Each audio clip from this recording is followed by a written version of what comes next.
about 4 hours ago. Now we're just up on live now. If you are watching us, welcome to Behind the Geeks. I am joined tonight only by Richard Tubb and Scott Riley. I should kick it off by saying the legendary Richard Tubb and legendary Scott Riley, like I always do. We are sans Pete Matheson tonight. He has got a prior appointment, so it's just the three of us. We will miss you, Pete, but he will be back same time, same place next week. Good evening or good morning to you two gentlemen. Hope you're both doing well.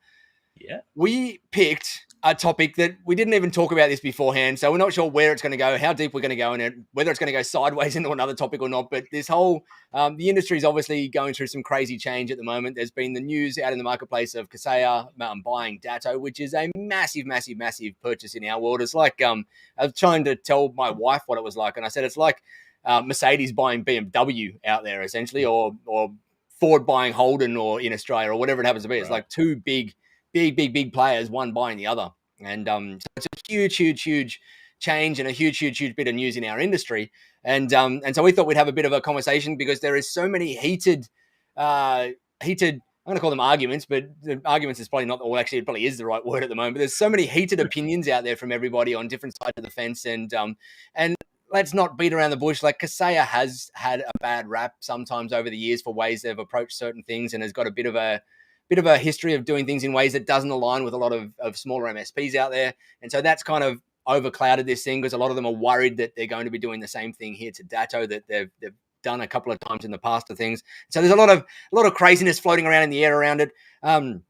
I also see a lot of good on things. I'm kind of one of these guys that probably has too many rosy colored glasses on, but I also see good in it in that if there's venture capital firms out there and private equity firms willing to spend like $6 and $7 billion on our industry, it means the industry is hot. It means the industry is still going places. They've done their research. No one spends $6 or $7 billion without throwing a team of researchers at future trends in there to try and figure out whether they're putting money in the right spot. So there's good stuff out of this as well.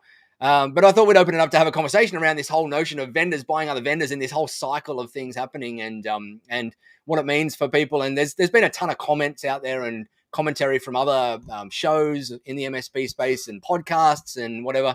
I thought we'll just have our open bloody mic kind of session on it. We'll talk about it. I'm going to hand it over to you though, Richard, to kick it off because you've worked with a lot of these valves. I'm pretty sure you've done some work with Datto. I know you do a lot of work with Kaseya. You do a lot of work with a bunch of vendors out there. So you're looking at it from a different set of eyes. But you're also got a bunch of MSPs that you deal with all the time, and you've probably seen both sides of the conversation everywhere. What are you hearing out there at the moment that's the important bits of this whole craziness?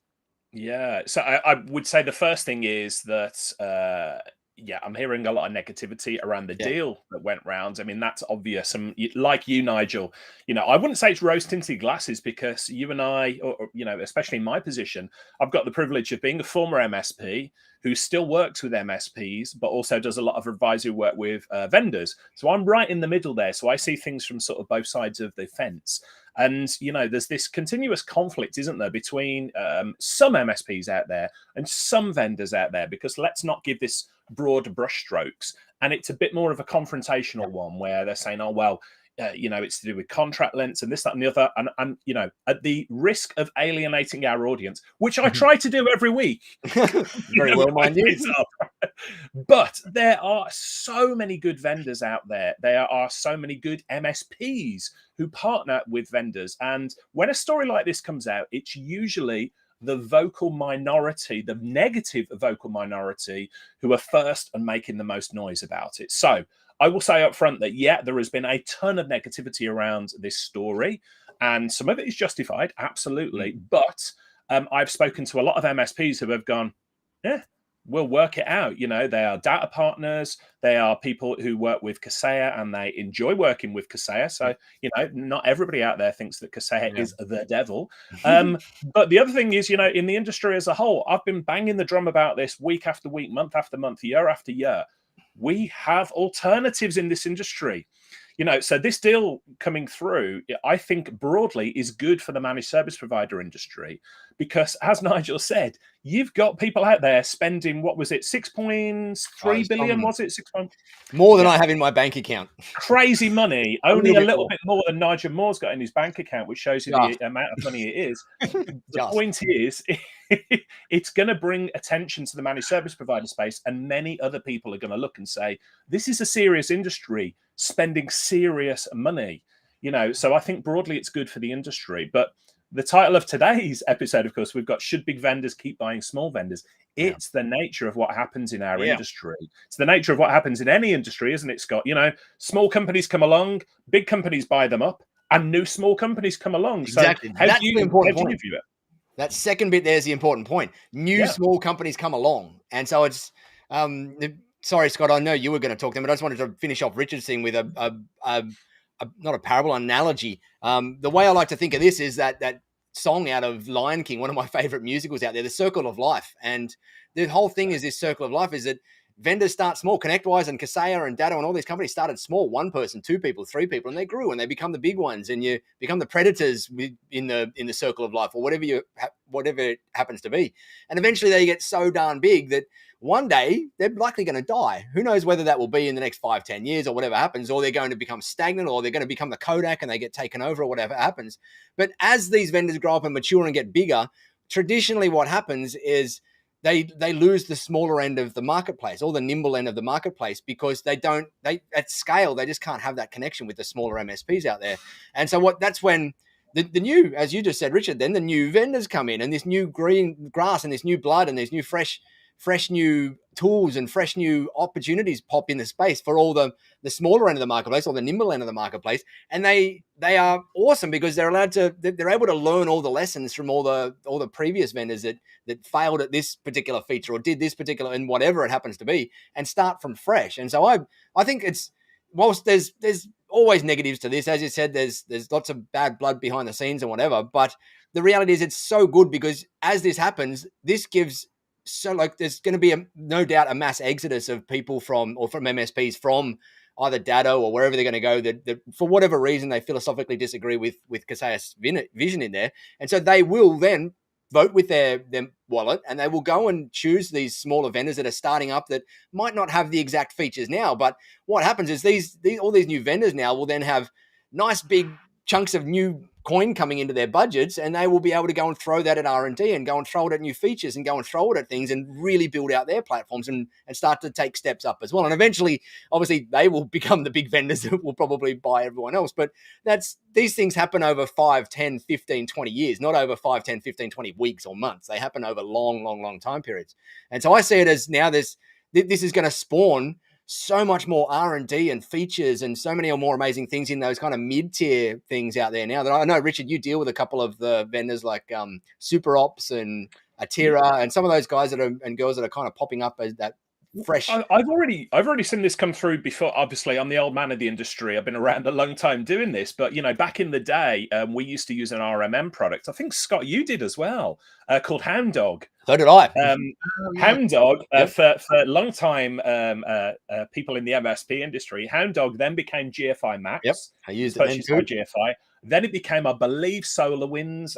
Anyway, it gets a bit of a mess after that. Enable. But the point is, they, at the time, were the people who were nipping at the heels of Kaseya. And then, before they knew it, they became, the next big player in the market, and they're out there still. The other one that I'll bring to mind, I got a close relationship with, was Christian and Ian back at CentraStage. I was there when they first pitched this product to a local user group, and it wasn't quite there. But guess what? They soon learned from the feedback. They were very nimble. They built the product up, and then it got acquired by Autotask, which got acquired by Datto, which has been acquired by Kaseya. Now, fast forward to 2022, as Nigel has mentioned, you've got Atera out of Israel, a combined RMM PSA product. They've just had tens of millions of investments. So they are no longer a small fish. They are actively out there and doing things. You've got Super Ops, who are coming to, they've got an event in London in a few weeks' time as well. And they are aggressively going after Kaseya business, whether you like that tactic or not. They're going out there. I did see that. You've got Halo PSA, and I know Tim and the team at Halo have recently just announced they are getting almost too many leads coming through. So they've Not raised their surprising. minimum seat to 10 seats Right. onboarding. And they're doing that because they're getting so many inquiries. So for anybody worried that like, oh, consolidation in the market is going to kill off the market, it ain't, because it's just a little bit like a forest fire that clears space for new green roots to come up. So this has been happening for the last 20 years, and it's going to happen for the next 20 years. Yeah. This was a big move. What say you, Mr. Riley? You're on the front lines of this. You probably use some of these tools in your own business. How are you handling this conversation? So I think, well, I mean, we use Halo. Funnily enough, it's a great product actually, and we got in early before the 10-seat minimum. Woohoo! I don't know. This is one of those things where I think it's good for all the benefits that you guys have just laid out, which is, one massive organization buying the other has positives, because what will spin out of that is the people and the organizations that had pain will go and find new ways to deal with that. And that might be a new vendor coming up. It might be, those smaller agile vendors adding more features into their stack and making them more valuable for the smaller players. What I do know is what happens when PE money gets involved in any organization and you go on a buy and build spree. And even at the small scale, right, where you're a 200-person business buying a handful of other businesses, and eventually you end up being 500 people and 17 acquisitions later, you lose so many things. You lose agility, you lose customer care, you lose the focus on products and services, because the PE money came in and said, hey, go and scale faster, go and be more, go and get more customers, and then what you do is when you buy all those companies is then optimize. In other words, get rid of people, get rid of property, get rid of processes that don't work, and cut the costs so that we keep the customer base, we keep the products and services, but we cut out as many costs as possible. The challenge that any organization has when that happens is people get left by the wayside, and kind of cultures and values get left by the wayside. Yeah. And if you don't integrate those companies properly, and I'm only talking from experience of 17 acquisitions of small companies making up one big company, there was so much culture and care and people and products lost in that whole mess because the people integration did not work well. Right. And I can only start to fathom what that must be like at a multi-billion-dollar value when the organizations are so big that you then try and peel these things together. And let's not forget, like, Datto has only just been through, well, we're Datto, we're Autotask now, we're Kaseya. They've only just gone through that loop. So it makes me wonder what's happening at Datto that they just keep selling and selling again. Yeah. Sounds like the PE firms there just want to get their return back. It's just which is what PEs do. It's money in, and I want my money out in a finite period of time with value added to it, please. Yep. And I don't know genuinely what this means. I don't have experience of Kaseya or Datto in any real respect. But as I say, what I know is when you smash companies together, you can either do it really well and take care and attention and bring the teams and take the best of what those organizations had to offer. I mean, as I read the Reddits and the posts and the LinkedIn, and you have to take some of it with a pinch of salt. There'll be people who say, hey, I like oranges. And then someone else pops up and goes, what? So you hate bananas? No, I just said I like. Anyway, there's a lot of that happens because people are quite tribal about their tools and their vendors. Yeah. But if you can kind of read in between that, there's some great stuff that Datto has to offer. There's some great stuff that Kaseya has to offer. If the team can genuinely pull off the trick of saying, what are we best at across the piece between our combined capabilities and put together an integration plan, then maybe we can go out and actually have a really fantastic product with some great service for our partners that is actually good for their end user businesses. But if they do it badly, if they just go, hey, this is how we do things and we've bought you, so you're going to fall in line with us. Ugh. And that's what everyone's fear seems to be when I read these comments is please don't turn Datto into Kaseya. And what they mean by that is let's not have those predatory contract terms. Let's not have that terrible language. Let's not have outages and breaches and not be open and transparent about them. Don't do that. But that's okay. Like if the Kaseya team come along saying, hey, let's bring in Datto or Autotask because they do things well. And what we want to do is learn how to do things well in our business because combined we have this fantastic market full of people that we can support. There's a lot to learn. If they're in with that open mindset, this could be great. for those things. But I don't know. Having been at the coalface of mergers and acquisitions and PE-backed ventures, it's all just about cash.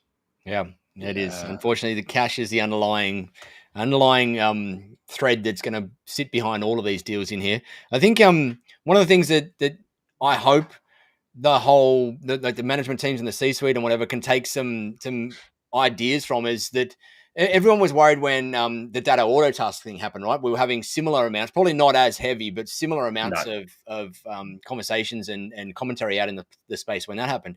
And so far, sure, there's been a couple of quirks and wobbles here and there through the process, but so far, touch wood, this desk is made out of wood. So far, on the whole, that's been a fairly good process between the two. And I've heard, as I said, a couple of quirks and wobbles out of it, but nothing major, nothing crazy out there. And hopefully, the people that are on these teams can start to take a little bit of ideas and thoughts and whatever have come out of that merger, acquisition, whatever you want to call it, and layer it into this one as well. And I think that, like, from what I've seen of the guys and girls at Kaseya, like, they are listening more than they've ever listened out there. I know 10 years ago when I was dealing with Kaseya and was owning a different ownership back then, it was hard to get them to listen, like really hard to get them to listen.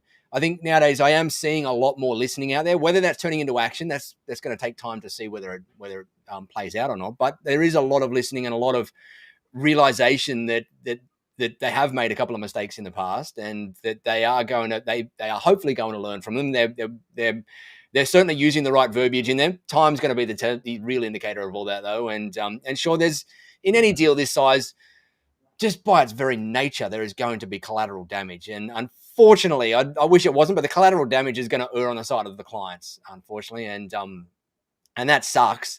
And it's one of those things that, as a nimble MSP, you need to be keeping aware of that and whatnot. But one of the things I mentioned in our tribe the other day was I was seeing people immediately saying, I've started looking and I'm going to swap next week to another vendor. Like, I'm canning data or whatever it is, I'm going to swap to another vendor next week. And I'm like, whoa, slow down there, Tiger. I'm like, what you're doing there, you could actually be, because you're not giving yourself the appropriate amount of time to do due diligence on where you're moving to, you could be moving into something even worse for yourself in there. And exactly. The reality is, let's face it, let's say worst case scenario, and I hope this doesn't happen, but let's say worst case scenario, they absolutely ruin Datto and they ruin themselves and whatever. They go down this crazy route.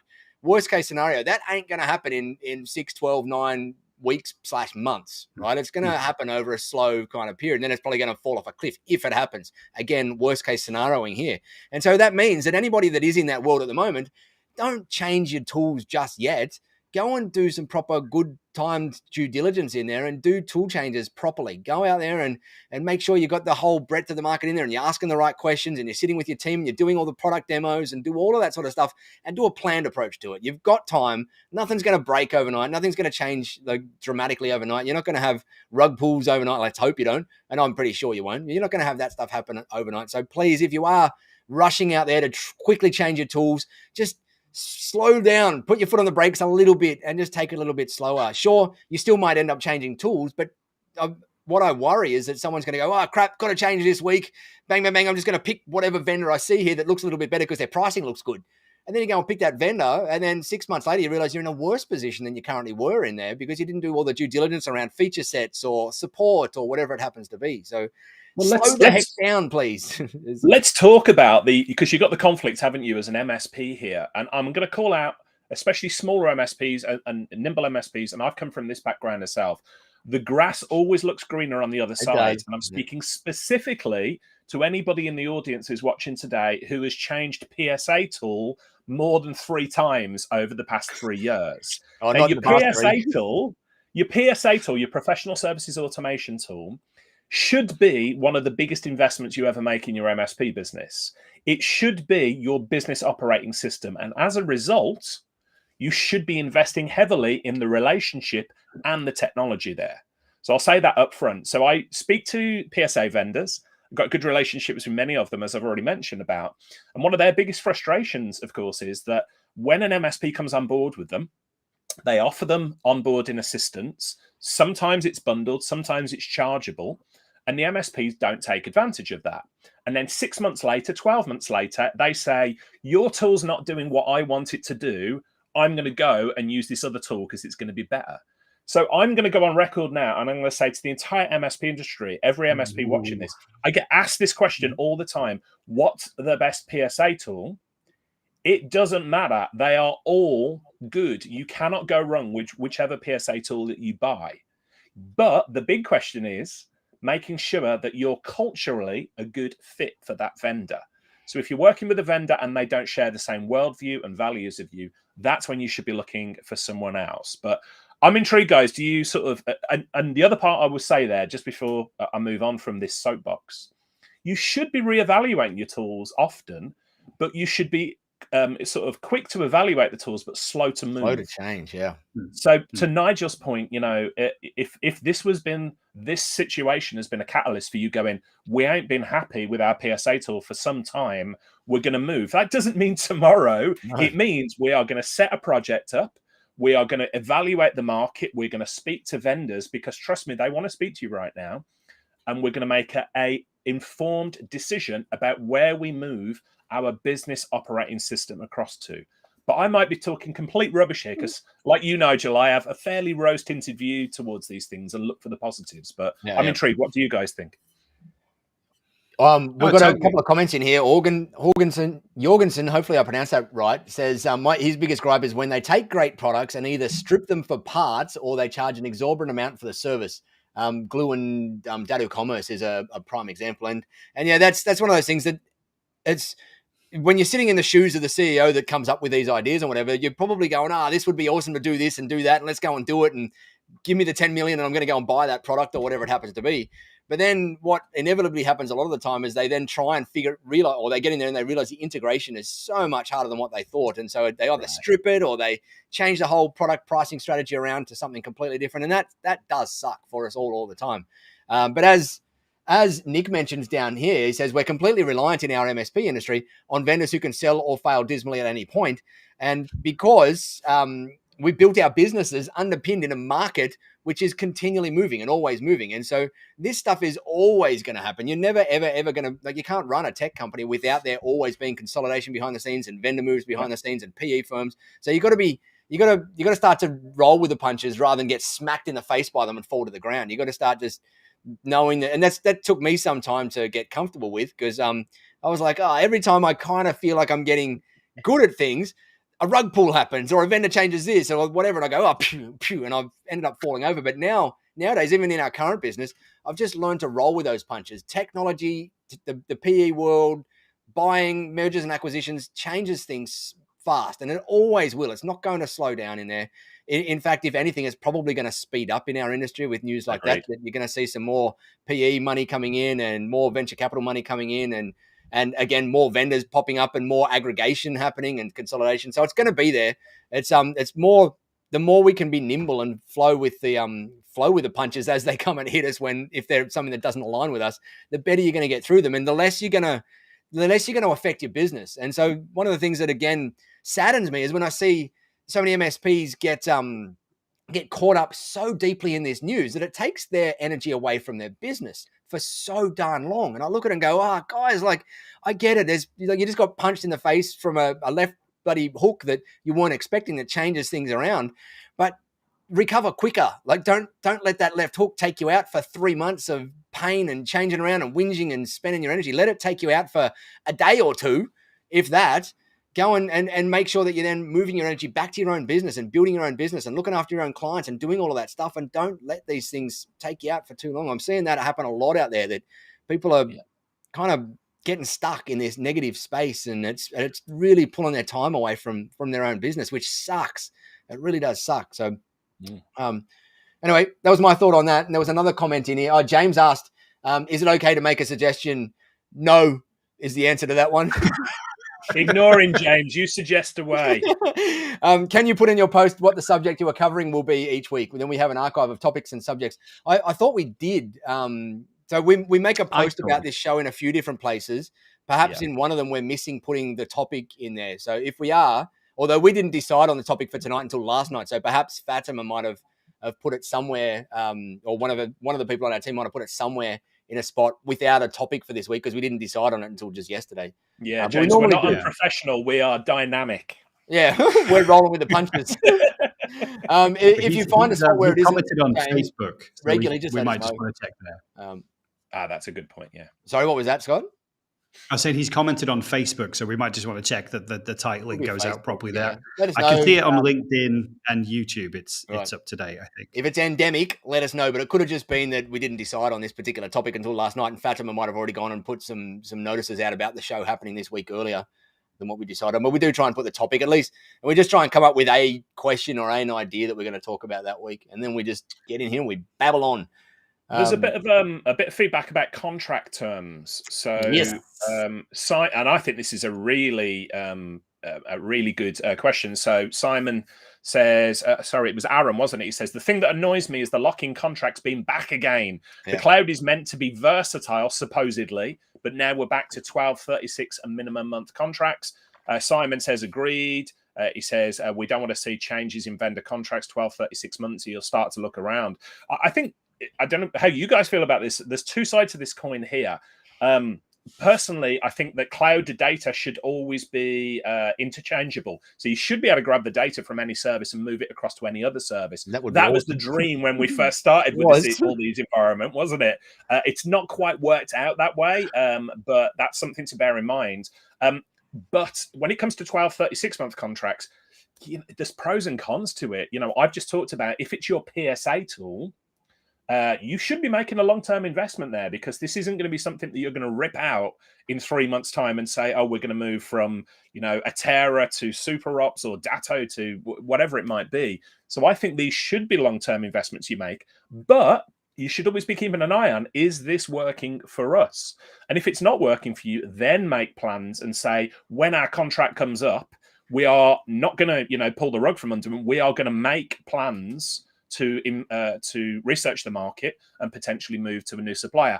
The other thing I would say is there are loads of experts out there who can help with the migration process as well. So please don't think, you've got to do it on your own if you do decide to move tools. But it is an interesting one, isn't it, about the long-term contracts? Contracts are probably an entire episode and a half in itself, maybe a couple of episodes, maybe a season that we can go into contracts. And I agree, like as an end user, as a nimble MSP, trying to get locked into a 36-month contract of something is often not a good thing. And for me, contract terms, like they exist in the MSP space as well, and lots of MSPs write term contracts to their clients. To me, this is my personal philosophy, right? Like you don't have, you agree with it or not, it doesn't matter. The way I see it is that if the contract terms benefit not only the vendor, but also the client, then it's a good thing. And I'm all for it. And so a perfect example of that in the MSP space is in the mid-tier client size. When you're looking at clients that are like 100, 200, 300, 500 seats, often they have stipulations from their board or just company policy that requires their vendors to have a 2-year or a 3-year contract with their vendors. And so in that particular scenario, it's benefiting the client as well, because the client's actually got a policy where they want it. And they don't want to go and rip out an MSP every 3 months because they don't like them or whatever. They want to decide and stick in for the long term as well. But when it comes just from a private equity decision saying, hey, we're going to throw these contract policies in, contract terms in just for, just to get a better multiple on our business, or even when an MSP does that, I'm not a fan of them then. Like you've got to put something on the table for the client, whether the client's an MSP client or whether the client's an MSP themselves. I just feel like you've got to put something on the table for the client in return. And sometimes they do, which is all like you get price lock-ins, you get whatever it happens to be, like discount terms or whatever it happens to be. But when there's none of that locked in, I'm just not a fan of them. I don't know if you guys are the same.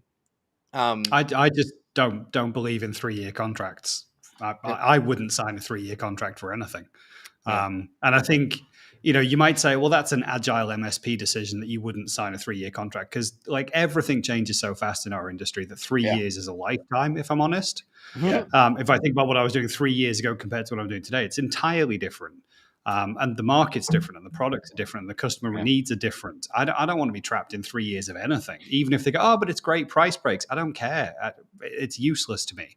But then when I think about where I was in the previous business, where we were big and, there was PE and mergers and acquisitions happening all the time, and we were buying up other MSPs, if they were in long-term 3-year contracts for their PSA tool, that just makes it painful for us as an acquirer because it's an additional cost that we're stuck with because we're not going to carry on using that tool. We're going to roll it into our PSA system. So it doesn't really work for agile MSPs. It doesn't work for larger MSPs who are on an exit path. I can't stand the idea of these 3-year lock-in contracts. It takes me back a valuation tool, really. That's all it is. It's lock the customers in for 3 years, and then if you're on an exit path as an MSP, you can show lifetime value and you can show predictability for the next 3 years, and you can get a better multiple for your sale. That's all it screams to me when a vendor's trying to lock me in for longer than 12 months. 12 months is long enough. It's a good enough commitment from us. It's a good commitment for you. I don't mind if the price point changes after 12 months because I'll have been evaluating over the 12 months whether I like this service, whether it works for us, and whether we're going to renew at the end. If we're going to renew and the price goes up slightly, okay. But this, we had this conversation around, new commerce experience from Microsoft. That's already been painful enough, to get to minimum 12-month terms. I think 12 months is a good comfort spot. I'm not signing anything for 3 years. I've seen MSPs sign 6 years, believe it or not, with their clients. When I first heard that, I went, "Oh my goodness, how are you signing a 6-year client?" But again, it was in that like 300, 400, 500 seat space where it's not unheard of in that space to regularly sign long-term termed agreements, and typically for reasons other than private equity valuation or PE, like just a multiple change in there. But in the nimble space, it's just a hard thing to swallow, right? And I get it. I think as of tomorrow we're going to have 36-month terms on the Tech Tribe. Probably we're going to launch that tomorrow. So if you're not in the Tech Tribe yet and you join us tomorrow, you've got to stop saying this stuff. People take you seriously when you say this stuff. I told them the other day on April Fool's an MSP, people freak out. Stop it. I told them the other day, or the Tribe the other day, that we've just given away an entire marketing automation, sales automation suite to the Tribe called Growably, and we're filling it up with campaigns and stuff like that. It's an entire big tool that's cost us tens and tens and tens of thousands of dollars to set up. And I've been telling everybody for ages that we're giving it away for free to the whole Tribe. And then April 1, I sneakily put a post in there saying, "Sorry, we tried to make the numbers work, but we can't. So it's now $100 a month." And I unfortunately got a few people. They didn't realize it was a joke. I felt bad for about 30 seconds and then I didn't. So you've started it now. Everybody's talking about Growably in the chat. Jorgensen says, when can we sneak into it? If you didn't get in that first, we added another 150 people yesterday.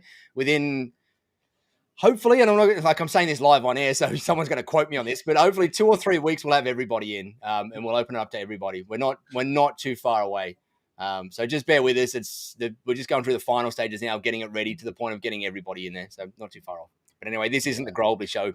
This is the Behind the Geeks show. In the chat about contracts and stuff. So, many MSPs, don't they? They do 30-day contracts or no contracts at all because they live and die by the service. So we used to use this as a selling point. We used to go into clients, and back in the Birmingham area where I ran my MSP, most of the bigger competitors say, "We want to sign you up for 3 years." Now that works for some businesses. They just want to set it and forget it and just put it over there. But for nimble businesses, they're like, 3 years? No way. We used to go in and say, "Look, you don't have to sign a long-term contract with us. We will live and die by the service. If you fall out with us at any point, not only will we make it easy for you to go to a competitor, we will actively point you in the direction of good competitors you can go and work with as well." Yeah. And for MSPs watching this, in the space, if you are being asked to do contract lengths that you're uncomfortable with, and not everybody is, there are so many alternatives out there. And we've already mentioned half a dozen just in the PSA space. But whether you're looking at data backup, whether you're looking at email archive, whatever it is, there's alternatives out there. Even in the cloud space that we talked about, Scott runs a business that's all built around Microsoft products. I can tell you there are MSPs out there that build their companies around completely alternative products. So, there's even alternatives in that space as well. I think we've killed off Scott Riley here. He's just done what? He's there. How dare you? Yeah. I dare to mention there's an alternative to Microsoft. Don't Scott's do it. Don't say the G word. Did. And you went there. The point is there's alternatives in every market, everywhere. Of course, yeah. And although as we all know, the alternatives over time in a marketplace can often, like, especially when you've got someone like Microsoft or like a game like the Microsoft and Google game going on, it does become hard at a certain point for any other alternatives to maintain feature parity out there. Just because they don't end up having the budgets to go and do it, and they don't have the user base to go and do it. But as we talked about the other week, Nigel, full disclosure, I'm an advisor to the business, but Linode got bought out by, and they're an alternative cloud company. They got bought by Akamai for $900 million. That's not small change, and that's not like a niche player. They're a big player in this market as well. So check out Linode if you want a view on what the alternative cloud market looks like. Yep. Jason sends something in here, which you just touched on, Richard, is something which I would like to see other vendors do, is include what exit assistance we would provide if someone wanted to depart.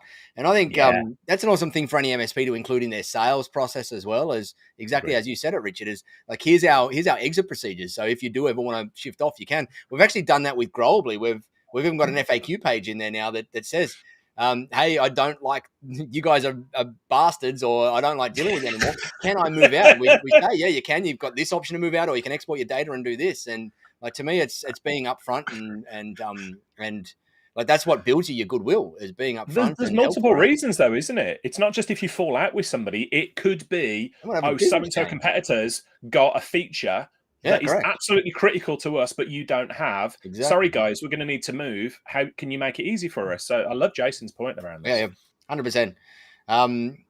Mamoon says, Growably, what about the marketing campaigns, please, Nigel? I'm not sure what you mean there, Mamoon, but we've got tons of marketing campaigns inside the tribe that you should absolutely be using if you haven't yet. Go and have a look in the marketing vault in there, and we've launched a couple, and there's probably another 8 to 10 that we'll be launching by the end of this year in there. So there's 4 or 5 in there. Plus, we give you your marketing pack every single month. It's got a bunch of stuff in there, all for the raging massive price of $49 per month. So I love Nick's question.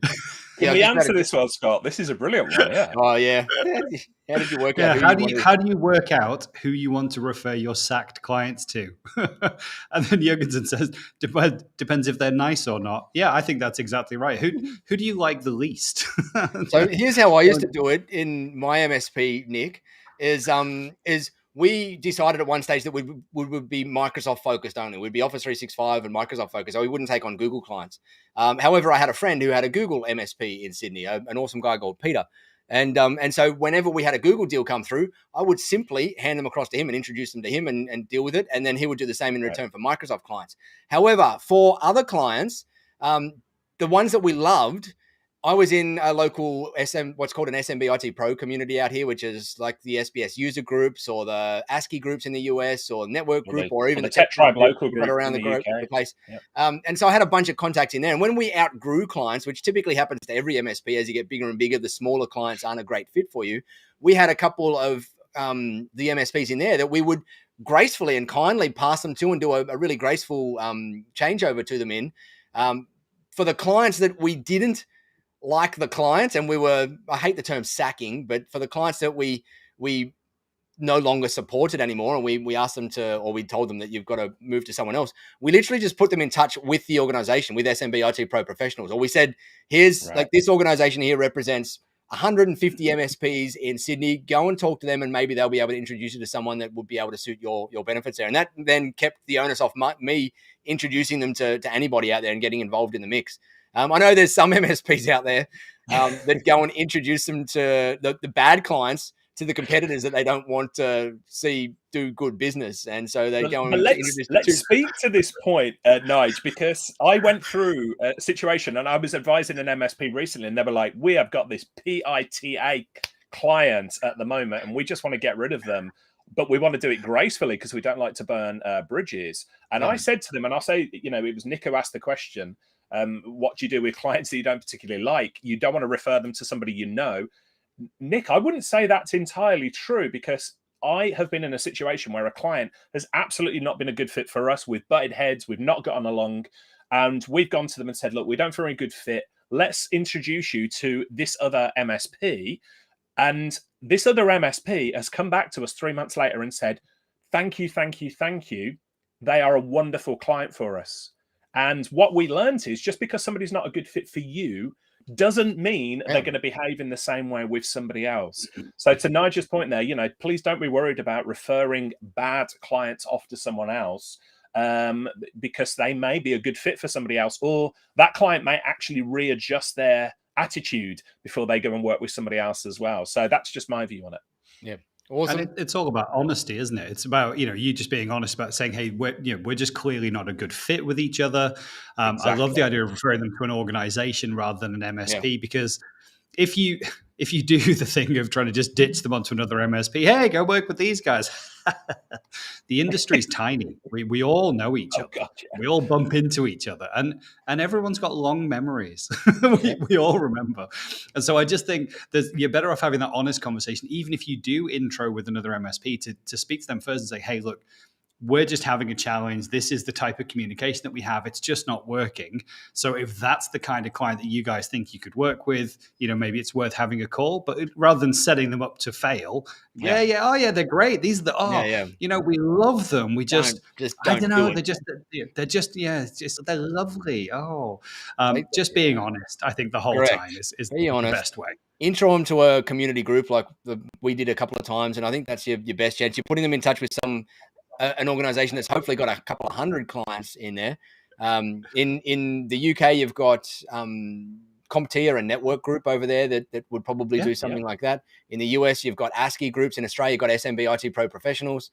And all of those groups, if they got an inbound lead from somewhere, I'm sure they'd more than happily try and find their best member in that organization to go and filter that lead to and see how it goes. So that's what that's what I did. That's a route to take. Well, not to forget, we've got Tech Tribe as well, so if we really need to have that, it's not you, it's me conversation, as Nick says, then, we can always put a post together in the tribe, say, hey, this is the clients, this is the challenge we're having, but they might be a great fit for someone else. Does everyone have a conversation? Yeah. Perfect. Yeah. Takes the high road. We tend to take it personally, don't we? When we have a bad client, we do, we take it personally. It's not often the case. It's just their worldview and your worldview may differ, but they're going to match with someone else, which brings us all the way back, doesn't it, to the vendor conversation.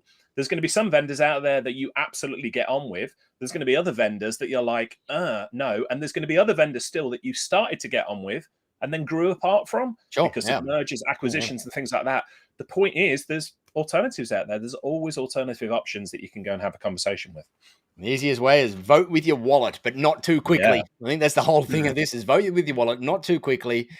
To redirect the energy that if anyone's out there bashing vendors, and hopefully no one on this show is, but for all those people that are out there bashing vendors on free groups and whatever it happens to be, redirect that energy into your own business. Pull that energy into doing something good in your own business, and you'll be surprised at what you get out of it.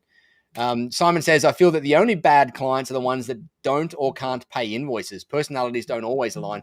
I agree to a degree in that I had some clients where we had a complete value misalignment, but they paid their invoices on time every time, and we asked them to move on. One in particular was doing a couple of $1,000s a month in labor revenue for us, plus project work on top. So they weren't insignificant.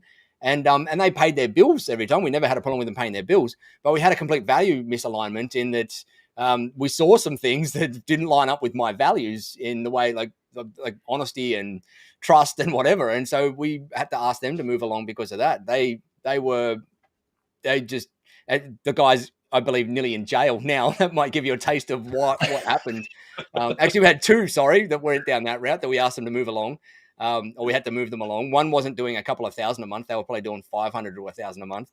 But both of them, we just saw things that didn't align with our values. And so we asked them to move along because of that, not because of money. And one is in jail. I know one is definitely in jail now. And the other one for some financial fraud. And the other one got run over the ringers out here by the financial industry ombudsman in Australia for doing some other financial fraud out here. So it's a lot of the time it is payments, but it's not always payments. Even clients who are paid, I've never fired a client or indeed a member of staff yet where members of my team have not turned around to me and sort of tapped me on the shoulder and went, what took you so long? Yeah. So that happened in both of these cases. They usually, Simon, to your point, even when clients are good payers, don't underestimate, the emotional, the psychic energy that they can zap away from you. What could your team be doing more effectively if they weren't having to answer the phone or answering emails for people that basically when their email or number comes up on the DDI, they don't go, oh God, so be aware of that. That can sap energy that can be used elsewhere. That one that we got rid of, that was the $2,000 a month client. This was probably 8 years ago now. So that's probably $20,000 with inflation adjusted fees now. But that particular client, the minute we did that and I sat down and had the conversation with the team, you could see this like collective weight lift off all their shoulders, because they all were, it wasn't just that we were seeing them do a few things that didn't align with my values or our company values or whatever. It was that they were also the type of client that was always cranky, and they were always like, just no one liked dealing with them, and no amount of money, even if I doubled the amount of money that we charged them, which they wouldn't have paid, because we tried to increase agreement with them, would have offset the pain of having to deal with them. And so you're right. Sometimes it's just the energy that you're going to get sucked from dealing with that client that's just not worth the money in there.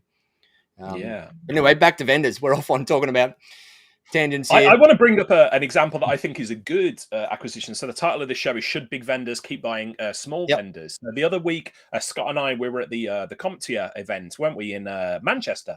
Yeah. And had a good time. It was great to see people out there. But I met Jeff Bogart, who is the owner, or was, or still is, I guess, the owner of Goulash. Now, if you're not aware of Goulash, they're a product built out of Belgium. So Jeff runs an MSP, and he built this product because he couldn't get the billing of SaaS products right. We lose so much money. Anyway, the other week, Zementum acquired Goulash, and they've turned it into Goulash Connect. And I chatted to Jeff, and he was like, the owner of the business, super, super positive about it, because he was saying, like, we can only take the product so far with the resources that we got. So we needed to be acquired to take the product to the next level. So I think there's an example there of, small vendors, and granted, Zementum are not the hugest player in the market, but they're making waves, and they're making small acquisitions of technologies and people who are going to make the entire company better as a whole.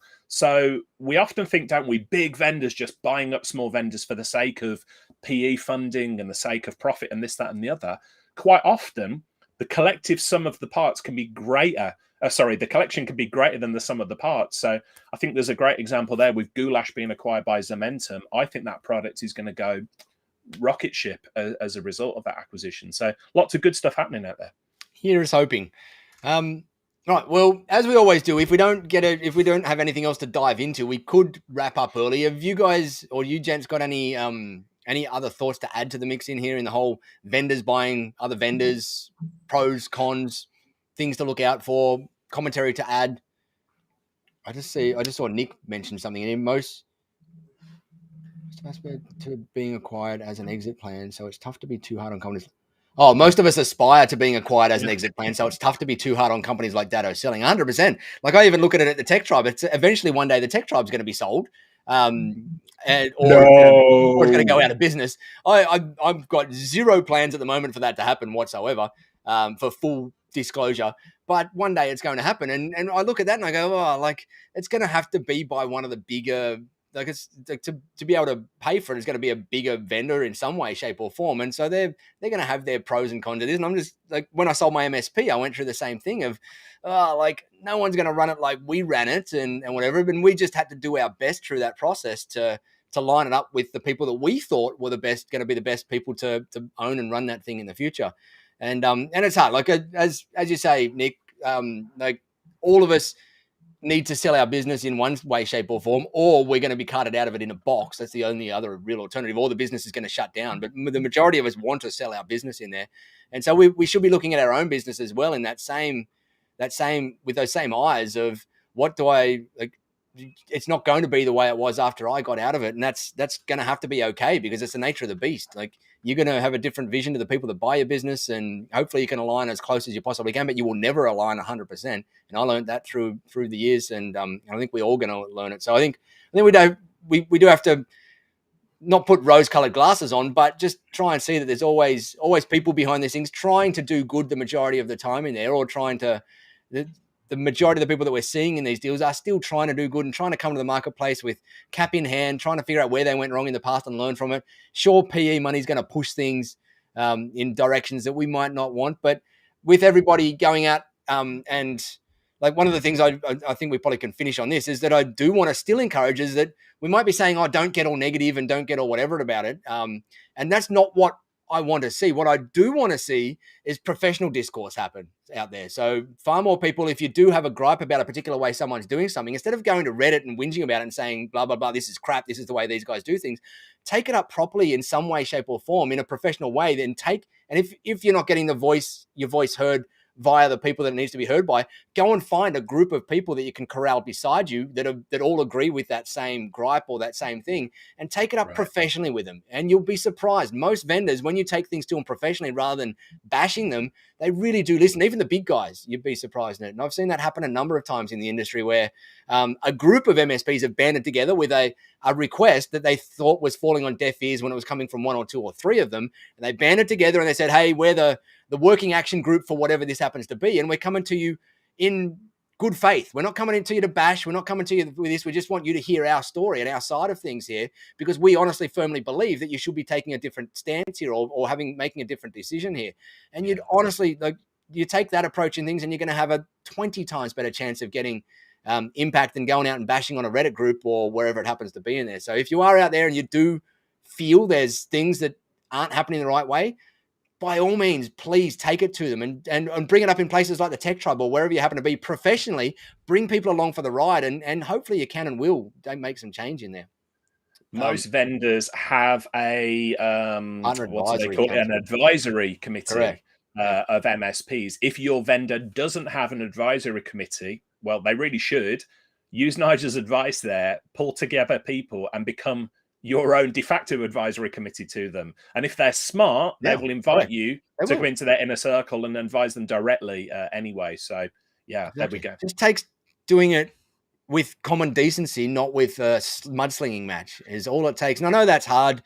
Like, I found that hard, I'm sure, especially in my early years when I just got angry and I just wanted to, my ego got in the way and all of that crap. And you just wanted to mudsling and whinge and complain and battle. And it always fell on deaf ears. And over the years, I've hopefully matured up a little bit. Maybe my kids will tell me I probably haven't, but I've matured up a little bit to know that. And I quite often am giving all of our vendors feedback about things that I don't like about them.